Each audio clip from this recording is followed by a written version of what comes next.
Mark says, what do you use, or what do others use for reporting? Data Studio, Looker Studio works fine for Google products. Need suggestions from Microsoft, Meta, SEO, reporting, 100 plus clients. Thanks in advance. Steven says, successful SMMA owners, how many appointments are you guys setting per month for your own agency? What show rates do you have for those appointments? I'm a new agency owner trying to gauge my targets and prospects. Ivana says, hey, what works better for team communication? I was using a WhatsApp group.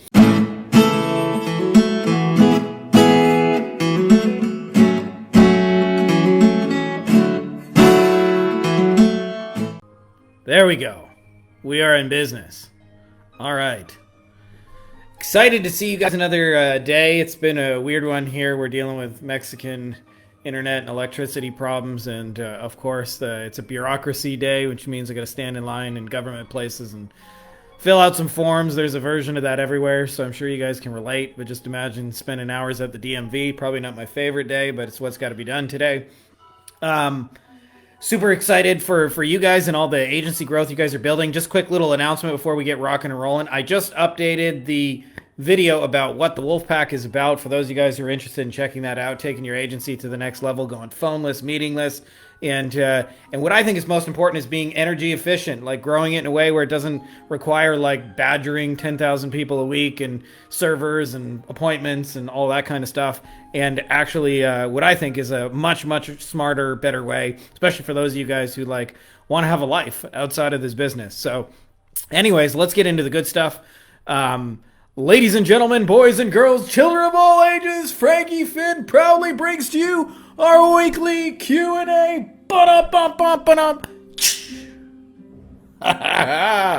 Back for another show. Thomas is up first. He says, this was in response to a post, by the way, just so you guys understand the context of this one, where I said my biggest regret over the last 16 years is not asking for a share of the upside. Meaning when like a client wins big, you say, hey, I want 10%, 20%, 30%, depending on their margins. It depends a little bit on the niche, but you can go pretty high in that. And he said, this works. This only works if you sell a unique outcome the client can't get anywhere else. The $100 bill, basically. If I reverse the roles and put myself in the prospect's shoes, I'm not sure why I'd agree to pay more for an outcome I can get from several other agencies that charge significantly less. I'd love if you could move into more detail in the weekly Q&A call. Maybe explain how you would pitch a local service business like a plumber. Well, this is one of the things, Thomas, I've talked about in great detail, but it's still not widely understood in our industry, is who you work with makes a great deal of difference. And so what I found is, and I wrote the ultimate guide on cold outreach. For those of you guys who are interested, send me a message and I'll send you a copy of it. But one of the things I talked about is trust behavior, not words. And what I mean by that is if you ask 100 businesses that want to and say, do you want to grow? Like, do you want to make more money and expand this thing? 100 out of 100 will say yes. But you know how many of them actually fucking do it out of 100? Like 10 or 20? And so understand that like everybody will say and do the right things like here, but like when it comes to actual action and implementation, like 10-20% is the most you're gonna find.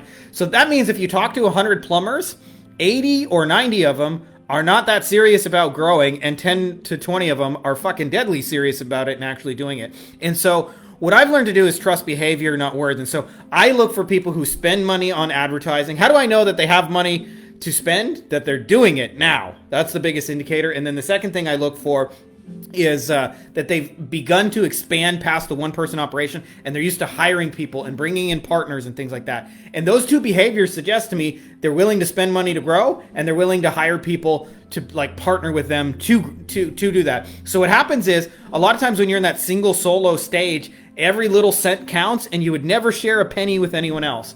And as you get bigger, it becomes necessary. So this is the age-old, would you rather own 100% of a grape or 50% of a watermelon? You'd be amazed that most people, especially in smaller stages, will hang on to 100% of their grape and never share it. So if you're getting pushback on it, where people are not willing to pay you a share of the upside, I'm just going to turn this down a little bit. Some Donkey Kong music, two little monkeys swimming in the ocean, Super Nintendo days, great song. If you go after the wrong people, they'll hang tightly to their grape because they've never spent money, they've never brought in partners, they've never shared their revenue, like they always want it the cheapest, fastest kind of thing. As where The right people, like the 10-20 that I'm talking about, like it's very normal for them to pay partners. So a lot of times if you're getting pushback, you're just like literally talking to the wrong people. I'll tell you, after 16 years, I wish I knew this more, but client selection is like 80%, or I should say like 60 or 70% of this is just getting the right people. It'll make your life so much easier. And so a lot of times when you think, hey, I would never pay somebody to do that, it's because you're in the smaller stages, and of course, every penny matters. But a company doing 40 million that wants to get to 100 million, anybody that can help them get to that next level, whether it's a consultant, whatever, a partner, an investor, a vendor, anybody who can like help them get to that next level, they're happy to share because they would rather own 50% of a watermelon than 100% of a grape. So if you're getting pushback, and it doesn't require your service to be all that unique, you'd be amazed at like plain Jane boring stuff like SEO and pay-per-click ads and things like that. They're happy to share in the revenue. But if you're getting pushback on it, or it speaks more to the type of client you're going after, just go after clients who are actively spending money and have teams, and you'll be amazed you get no pushback about sharing the revenue, or very little of it. So hope that's helpful. My man, Mark says, what do you use, or what do others use for reporting? Data Studio, Looker Studio works fine for Google products. Need suggestions from Microsoft, Meta, SEO reporting, 100 plus clients. Thanks in advance. So firstly, Mark, when you get to 100 plus clients, I can tell you have to have systems and processes for everything. I have a mentor who joked and said, my employees used to say, I have a system and a process for going to the bathroom. That's what you need, right? Like a system. But what happens is, like, McDonald's can't like make it up as they go. They got too many stores and too many moving pieces. Like, the way you make a Big Mac in one place is the procedure, is the thing you follow over and over and over and over at every location. Doesn't matter whether you're in Beijing, China, Frog Balls, Arkansas, or whatever, right? Like, it has to be the same everywhere. And so this is equally true of reporting. I'll tell you, there's two different schools of thought. One of those is you can find an all-in-one tool, and the only really two tools that I found are agency analytics and building a custom Go high-level dashboard that shows all the important KPIs. The second thing that I found, and I prefer to do this personally, Cole is right, our Mexican internet is back. The second way I prefer to do it is I just send clients little 2-minute videos, and the 2-minute videos go, here's what we're doing, here's why we're doing it, here's how it's going. And you when you show how it's going, you show with data and numbers, and you say, here's what you can expect next. And you just do those 4 things, and you proactively update clients before they ask. That I found to be the best way to do it for us. I'm not saying that's the right answer for everybody, but it eliminates a lot of because what I found is when you send them like reports, clients don't understand their own fucking KPIs anyway. And so they need a translator to understand the basic business numbers. And so by doing it that way, you don't have to like spend all your time like in meetings explain it. Ali says, I wonder how you could structure this for doing PR. Might be a bit tough. It's always a bit tough if you have the wrong partners, my dude. So like that's the biggest thing is like get the right people. And Scott says I need to get a client in Frog Balls, Arkansas for sure, right? Like those in the winter when they're extra small. Anyways, enough of the shenanigans. Juan says, why do you feel this happens? I've seen a lot of savvy agency owners build their business off the back of newbies and cheap Fiverr talent just to save a few bucks in payroll. In your opinion, what's the ideal mix between hiring juniors and hiring A-listers? Well, it really depends, my dude. And I'll tell you the biggest thing that I found that makes a difference is like how repeatable your system is, right? So I always say, like, if you think about like companies as they scale, and the 2 examples I like to use are Amazon and McDonald's. When Amazon first started scaling, not what they are today, but when they started scaling, they only sold books. That's all you could buy on Amazon.com, and the original was books.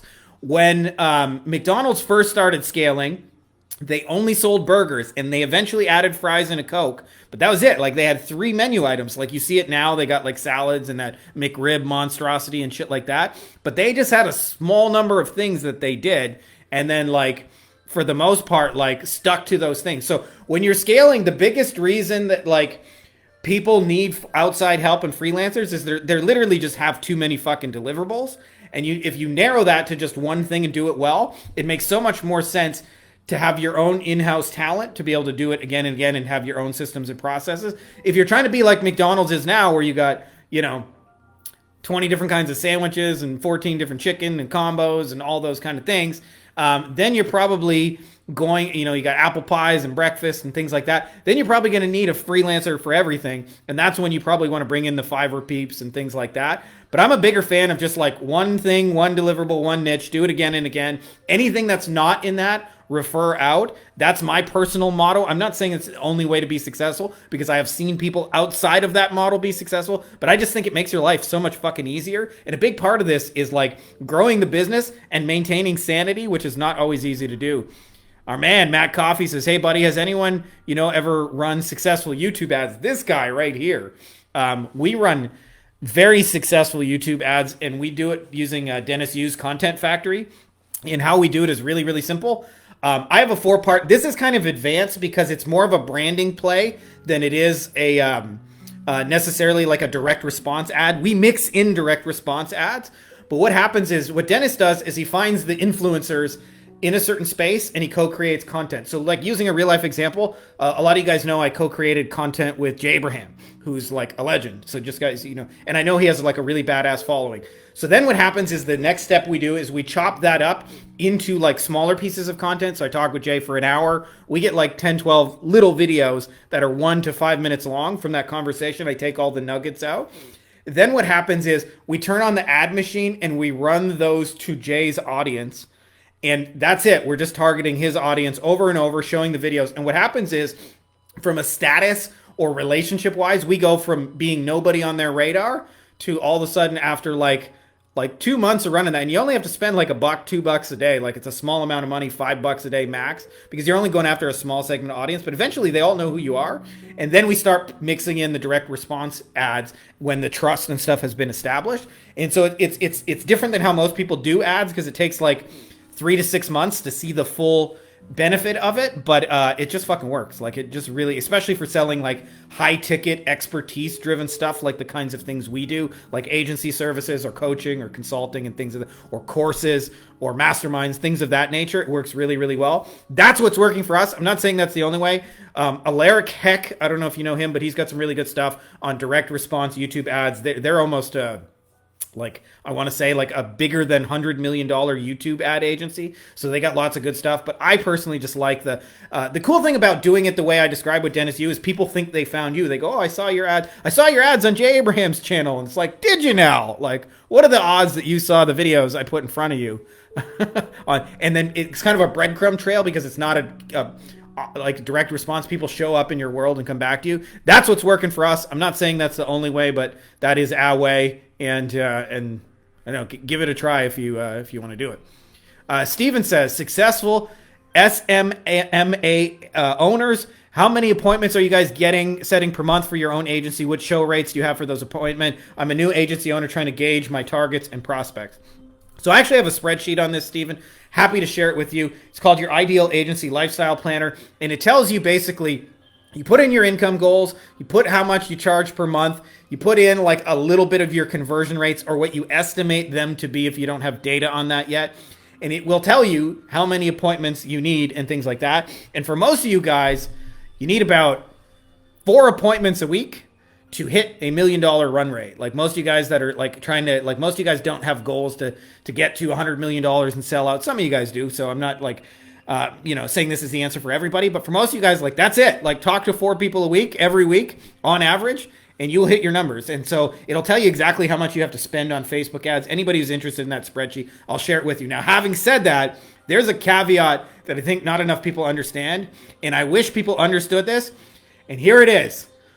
Not all appointments are created equal. Okay? So if somebody like gets a cold message from you, they don't know dick fuck all about you, and they say, yeah, I'll jump on the phone with you, and they're like 1 out of 10, 2 out of 10, arms crossed, talking to you, and they're like, pitch me. That is not the same as like somebody who's watched 18 hours of your stuff, shows up, and oh yeah, by the way, Scott's running successful YouTube ads in the mortgage space. He's a brilliant dude. But getting on the phone with somebody who's folded arms, 1 out of 10 on the idea of working together, it's not the same as somebody who's like 9.5 out of 10 and like basically like, hey, I'm basically ready to buy. Can you answer a question or two? So I've learned that you can actually do more damage with 6 appointments a month than the way most people do 100, because the way most people do it. And of course, you can take that a level further, and you can follow our Loom training, and you can do no appointments and don't have to talk to anybody and just sell people through video. That's our preferred way of doing it. Not saying that's for everybody, but that's how I like to roll. And the idea with it is very, very simple, which is like we want to warm people up before a call. I know it's crazy, but like marketers think everything is about getting somebody on a call. I think it's about getting somebody on a call who's qualified, has the ability to spend, meaning like, and they're a good fit for what you do, and they're actually interested in buying it. That's what I consider to be a successful appointment. Not what most people do, which is just talking to somebody on the phone for the sake of talking. Having said that, there is a benefit for just like jumping on people on the phone in the beginning, especially. And here's the benefit: you'll learn exactly what their pain points are, their struggles, their hopes, their dreams, what goals they're after, where they get stuck along the way, what they've already tried. You'll learn those kind of things, which you can then use in your ads. You can then use in your like systems and processes. Having said that, like don't get hung up in measuring the number of appointments, because they're not all created equal. Fuck, man, I used to have hundreds of them, and I'll tell you, they're not all the same. Ali says, does anyone you know do YouTube ads for financial advisors or a pay-per-appointment, looking to link up with someone about it? I don't know anybody off the top of my head, but I know who would. Our man Dan Wardrobe would. I will tell you the one caveat about financial advisors. I did a little bit in the financial space. We had a guy with a product called Managed Futures, which are like kind of like the opposite of options. And the flip side of it is there's these big hedge funds that trade managed futures.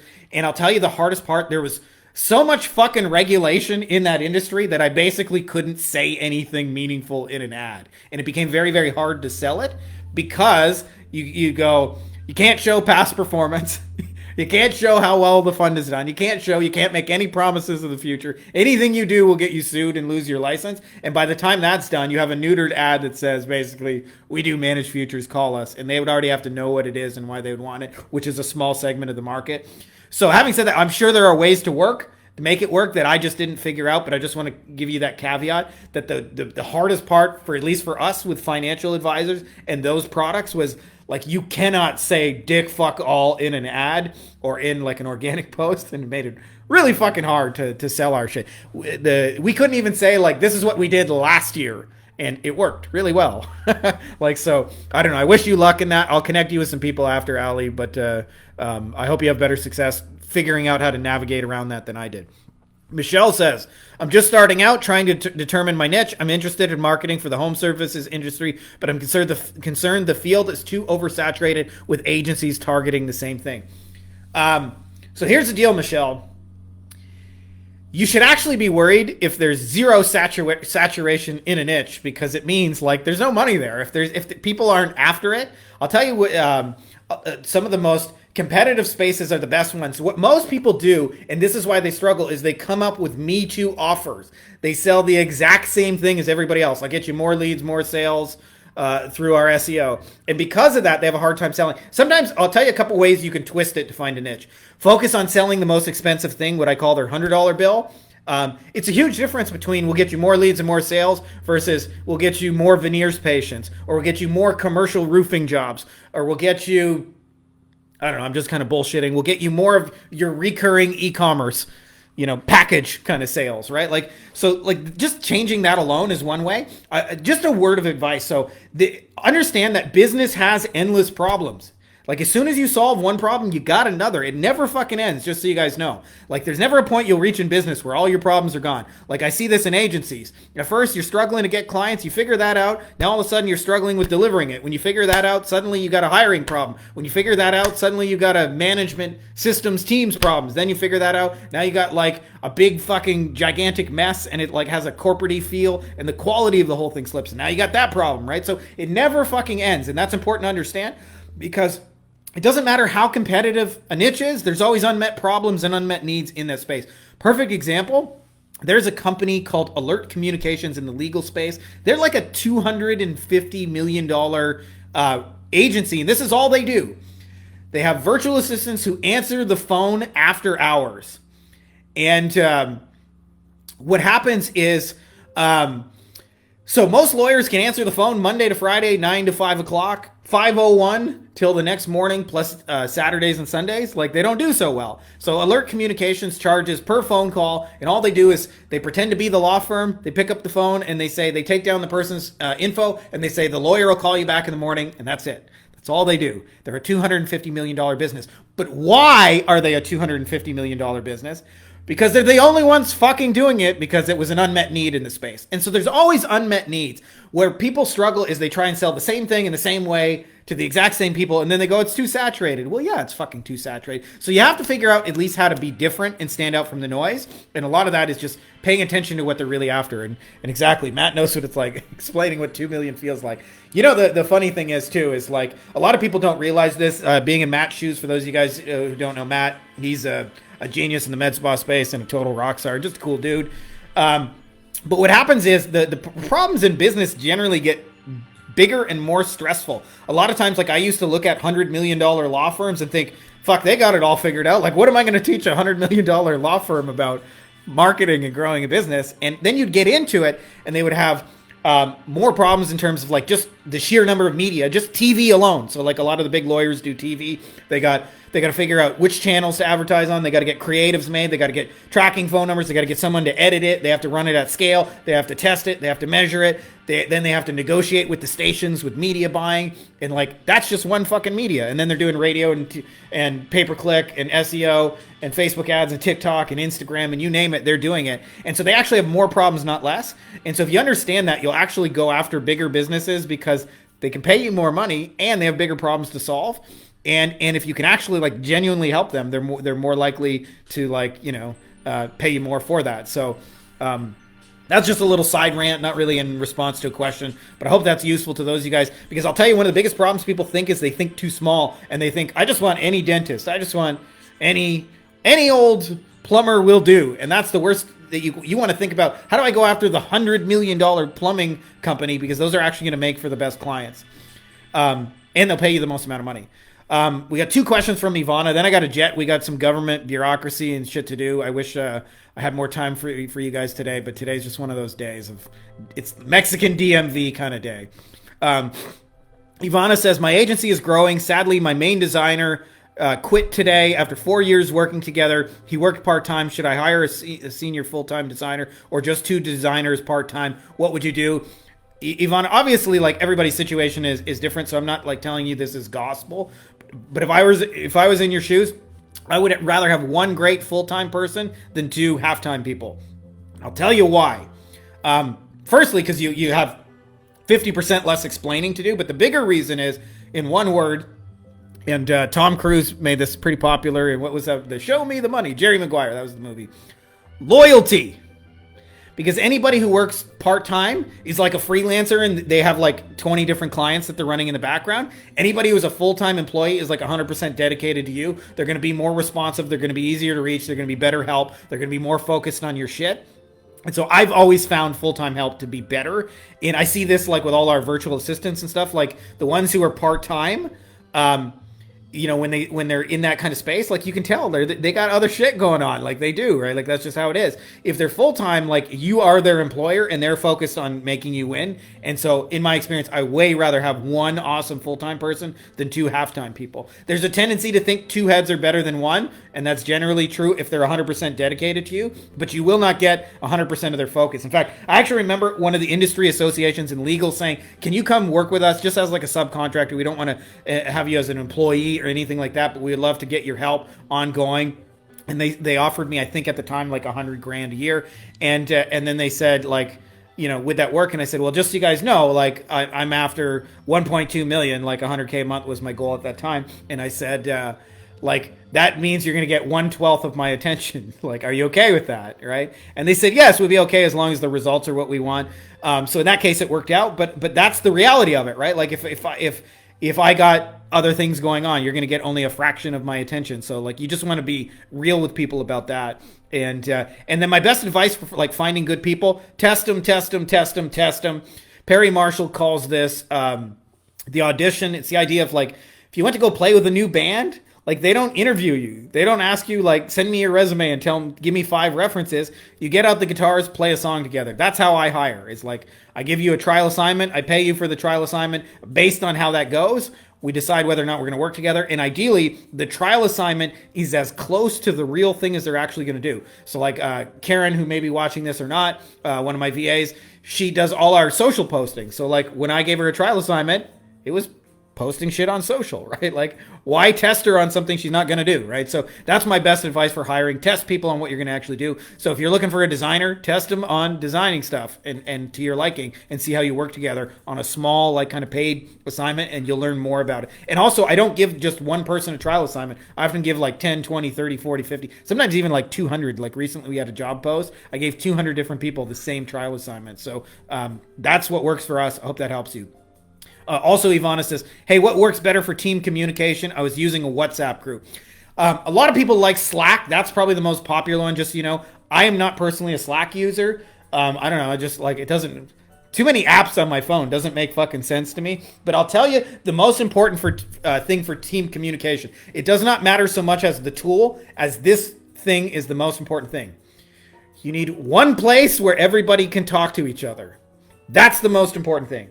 It doesn't matter whether you do that on Slack. Doesn't matter if you do that in a project management tool like, Asana, ClickUp, Monday, Trello, Go High Level. It doesn't really matter as long as because what happens is when you start out as a smaller agency, you tend to know all your clients like one-to-one. You tend to know all your employees, and that's like normal when you got a small kind of business. And so it's okay if like one time a client emails you and then another time they WhatsApp you and then you get a Facebook message from them and then you see them on Instagram, whatever. That works in a small agency. When you start getting like north of like 50 clients, and what happens is you don't know them all personally, and you have team members that you're not as close to as others, and eventually you can actually build it big enough where you don't even know half your staff, and most of your clients, you don't know them personally or anything like that. I'll tell you a funny little story on that. I actually had a client who was bad-mouthing me in the legal industry and said like, hey, Frankie Finn fucked me over. And I saw the email. It got forwarded to me. It was shared with a bunch of lawyers. And I looked and I was like, this guy's not even a fucking client. He's bad-mouthing me. And I went and looked, and I went to go look in my payments and be like, look, I'll show you. Like, and then sure enough, his name was there in our payment receipts. And then I had to look at what happened. And what had happened is we had hired a bunch of salespeople. One of them signed him up as a client. And then the salesperson quit the next day, wanted to go make it on their own, wished them good luck. And it turned out like he was messaging the salesperson who no longer like checked that email address or anything. So he was like, hey, what's next? What do I do to get started? Like, how do we onboard? And we dropped the ball on it. Those things happen as you get bigger, right? So like I had to kind of fall on my sword, give him a refund, take care of him, apologize to everybody. The whole thing was a kind of an ugly mess, but those are the kind of things that happen when you get big. And so the easy remedy for that is just have one fucking place. So for us, that's Asana. Everything we talk about in our business is in Asana. Occasionally I will message my VAs over Facebook Messenger. I'm probably bad and break the rules a little bit, but like one place. If you do that, like Slack is the most popular one, so check it out. That's probably the one you're going to like the most, but like one place over and over. Like don't there's a temptation to want to respond to email. Like you got to force clients to comply, and just keep it all in one place. You can have 2 places where you have one channel for your internal communication and one for external for clients. Those can be different, but you don't want to start mixing media, because as your machine grows, it'll get harder and harder and harder to track. You have to be like almost like overly anal and rigid about like, this is the way we communicate and this is how we do it. Anyways, I hope that's helpful, Ivana. I got a jet, so I got to do some bureaucracy and stuff like that. We're getting our permanent residencies in Mexico, and getting a new car, which is a condition of it. Like in order to get the car, we have to have a permanent residency. So we're going through all this bureaucracy and stuff.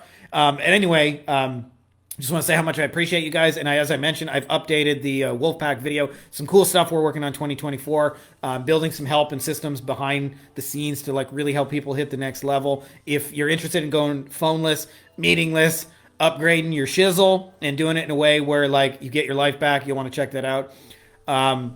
Hetty says, just before we go, I want to rank my local business in the top of Google. I will share some resources with you on that, brother. It's really just like a couple of things done well. Optimize your listing, name, address, phone number, also known as the NAP.